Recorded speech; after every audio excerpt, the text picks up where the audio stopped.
আসসালামু আলাইকুম। সংবাদে আপনাদের সবাইকে স্বাগতম জানাচ্ছি আমি নুসরাত। শুরুতেই সংবাদ শিরোনাম। এবার ইউক্রেনের জ্বালানি অবকাঠামোতে রাশিয়ার ব্যাপক হামলা। গাজায় ইসরায়েলি যুদ্ধাপরাধ নিয়ে যা জানালো মার্কিন গোয়েন্দা প্রতিবেদন। গাজায় সাহায্য পণ্য সরবরাহে বিধিনিষেধ আরোপ ইসরায়েলের। যুক্তরাষ্ট্র ও দক্ষিণ কোরিয়াকে হুমকি উত্তর কোরিয়ার। দর্শক, এতক্ষণ শুনছিলেন সংবাদ শিরোনাম। এখন বিস্তারিত।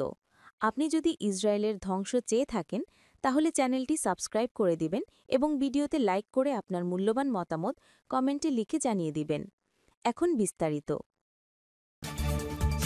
ইউক্রেনের জ্বালানি অবকাঠামো লক্ষ্য করে ব্যাপক হামলা চালিয়েছে রাশিয়া। ফলে দেশটির বেশ কয়েকটি অঞ্চলে বিদ্যুৎ সংযোগ বিচ্ছিন্ন হয়ে পড়েছে। শনিবার ৮ই নভেম্বর ইউক্রেনের জ্বালানিমন্ত্রী স্ভিতলানা গ্রিনচুক এ খবর নিশ্চিত করেছেন।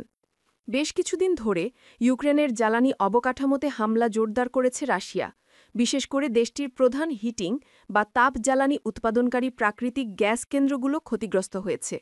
বিশেষজ্ঞরা আশঙ্কা করছেন শীতের মাসগুলোতে ইউক্রেন তীব্র তাপ সংকটের ঝুঁকিতে রয়েছে।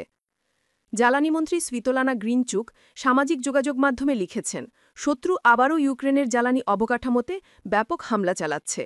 এ কারণে ইউক্রেনের কয়েকটি অঞ্চলে বিদ্যুৎ বিভ্রাট শুরু হয়েছে। তবে তিনি নির্দিষ্টভাবে কোনো অঞ্চলের নাম উল্লেখ করেননি।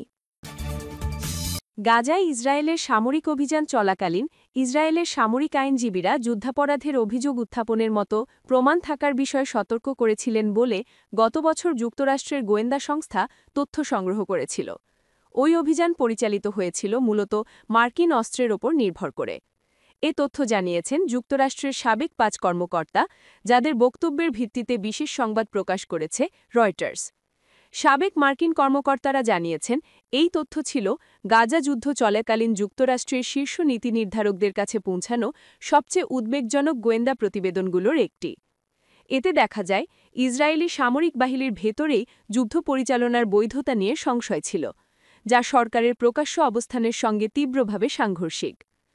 গাজায় বেসামরিক মানুষের মৃত্যু ক্রমেই বাড়তে থাকায় যুক্তরাষ্ট্রের কর্মকর্তারা আশঙ্কা প্রকাশ করেন যে ইসরায়েলের সামরিক অভিযান আন্তর্জাতিক মানবাধিকার আইন এবং যুদ্ধের নিয়ম লঙ্ঘন করতে পারে।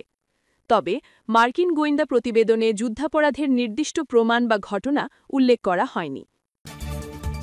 গাজায় কোনো প্রকার মানবিক সাহায্য পৌঁছানোর ওপর বিধিনিষেধ আরোপ করেছে ইসরায়েল। ইসরায়েলি বোমাবর্ষণে গাজার মানুষের জীবন এখন ধ্বংসস্তূপের নিচে, এতে তারা খাদ্য ও অন্যান্য জরুরি পণ্যের সংকটে রয়েছে। জাতিসংঘ এদিকে জানিয়েছে বর্তমানে গাজাবাসীর সাহায্যের পরিমাণ চাহিদার তুলনায় অনেক কম, তাই তাৎক্ষণিকভাবে আরও সহায়তা প্রয়োজন। জাতিসংঘের মুখপাত্র ফারহান হক বলেছেন, ১০ই অক্টোবরের পর থেকে তারা ৩৭,০০০ মেট্রিক টন সহায়তা সরবরাহ করেছে, যার বেশিরভাগই খাদ্যপণ্য। তবে ইসরায়েলের বিধিনিষেধের কারণে মানুষের বড় অংশের চাহিদা মেটানো সম্ভব হচ্ছে না। এছাড়া আল কারারা ও কারিম আবু সালেম ক্রসিং থেকে সীমিত মাত্রায় মানবিক সাহায্য প্রবেশ করা সম্ভব হলেও উত্তর গাজায় বা মিশর থেকে দক্ষিণ গাজায় সরাসরি কোনো প্রবেশপথ খোলা নেই। বেসরকারি সংস্থাগুলো প্রবেশাধিকার পাচ্ছে না। উত্তর কোরিয়া, সিউল ও ওয়াশিংটনের সাম্প্রতিক নিরাপত্তা আলোচনা এবং দক্ষিণ কোরিয়ায় মার্কিন বিমানবাহী রণতরীর আগমন নিয়ে তীব্র প্রতিক্রিয়া জানিয়েছে। শনিবার ৮ নভেম্বর এক বিবৃতিতে দেশটির প্রতিরক্ষামন্ত্রী নো কোয়াং চোল সতর্ক করে বলেছেন, প্রয়োজন হলে তারা আরও পদক্ষেপ নেবেন। নো কোয়াং চোল অভিযোগ করেন, উত্তর ও দক্ষিণ কোরিয়ার সীমান্ত পরিদর্শনের পর সিউলে অনুষ্ঠিত সাম্প্রতিক নিরাপত্তা বৈঠকে যুক্তরাষ্ট্র ও দক্ষিণ কোরিয়া একযোগে উত্তর কোরিয়ার বিরুদ্ধে ষড়যন্ত্রে লিপ্ত হয়েছে। তিনি বলেন, দুই দেশ পারমাণবিক ও প্রচলিত অস্ত্রের সমন্বয় এবং উত্তর কোরিয়ার বিরুদ্ধে নিবৃত্তকরণ বা ডিটারেন্স জোরবারের পায়তারা করছে। তার ভাষায়, এটি আমাদের বিরুদ্ধে তাদের শত্রুতামূলক মনোভাবের বহিঃপ্রকাশ। এর একদিন আগে পূর্ব উপকূলের সাগরে একটি ব্যালিস্টিক ক্ষেপণাস্ত্র নিক্ষেপ করে উত্তর কোরিয়া। ওয়াশিংটনের নতুন সাইবার সম্পর্কিত অর্থপাচার মামলায় উত্তর কোরিয়ার কয়েক ব্যক্তি ও প্রতিষ্ঠানের উপর নিষেধাজ্ঞা ঘোষণার পরপরই এই পদক্ষেপ নেয় পিয়ংইয়ং।